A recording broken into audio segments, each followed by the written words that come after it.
Hey Nintendo fans, and welcome to Weekly Nintendo News, where each week I'm a little late on Weekly Nintendo News. Big news happens early in the next week, so it almost makes it look like I'm doing it on purpose, even though I'm not.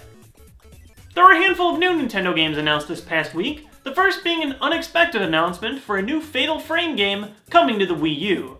For those of you guys who aren't familiar with the Fatal Frame series, it's all about taking photographs of ghosts, so using the Wii U gamepad as something to take photographs with seems like a perfect fit.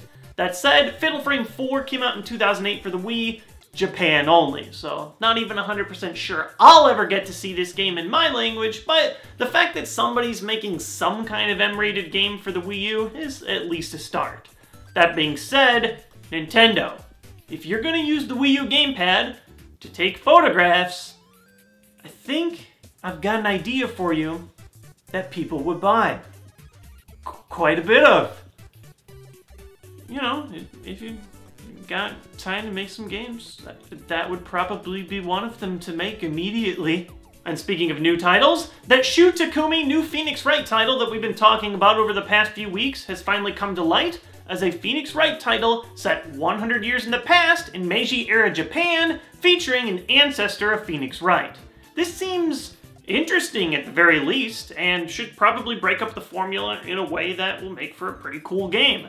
I really trust Shu Takumi whenever he has to deal with a Phoenix Wright game. I think he makes really entertaining stories, and even he himself said he grew up reading a lot of mystery detective novels set 100 years in the past. So why not use 100 years in the past as a way to set for a base story where you might not have the technology to find easy culprits, or you might not have a stable law system. As somebody who's a huge fan of the Phoenix Wright series, but I'll admit it's getting a little bit stale with its formula, I think this should be a fun way to shake things up while still giving us a really great visual novel. Mario Golf World Tour releases in just a few days, but Nintendo recently announced that the game will come with 3 packs of paid DLC, where you can get a few extra courses and a character in each. You can buy them each separately for $6, or get all 3 for $15 to save a few, and in general I'm pretty excited for this. The last 3DS game that I played that had actual abundant DLC was Fire Emblem. It was incredible, so I'm hoping that they'll go with the same vein at this stage and get us some good DLC. Now, typically I would be a little irked that there's paid DLC right from the get-go as the game's released, but Mario Golf World Tour is a lot less than the average 3DS game. It's going to be entering at $30, so if you buy all the paid DLC, you're basically paying what you would if you bought a regular price 3DS game. Altogether, I hope this is a good move for Nintendo. Hope to make a bit of extra revenue on their game. Maybe they'll get enough to actually develop future courses to continue supporting it. Not 100% sure how DLC works on 3DS kart games, but either way, it's exciting to hear that they're supporting this game so readily with things like DLC courses and online tournaments, and as a huge fan of Mario Golf, it really couldn't be better. And finally, Nintendo has announced their plans for E3 2014 alongside a ridiculous video using the cast of Mega 64. In this ludicrous trailer, the Mega 64 guys create a Reggie Fils-Aimé Terminator-style robot to infiltrate Nintendo and learn about some of their E3 plans. You won't learn it from the video, but Nintendo recently announced that, like last year, they won't have an official press conference like most major video game companies do, which is a bit of a bummer. They used to really excite me growing up, but it seems like they're taking a lot of extra steps to provide to people, especially those who aren't able to attend E3, which is most of us.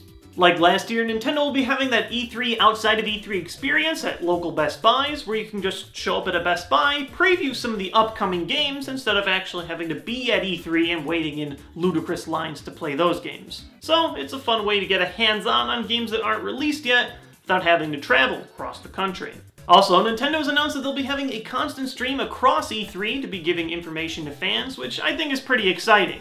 Again, you can't always travel to these big events, but streams are a nice way to live vicariously through it and see the event from a distance. I do this all the time when watching major competitions for games like League of Legends or the EVO tournament each year, and I still have a blast watching the stream even though I'm not actually right there physically at the event.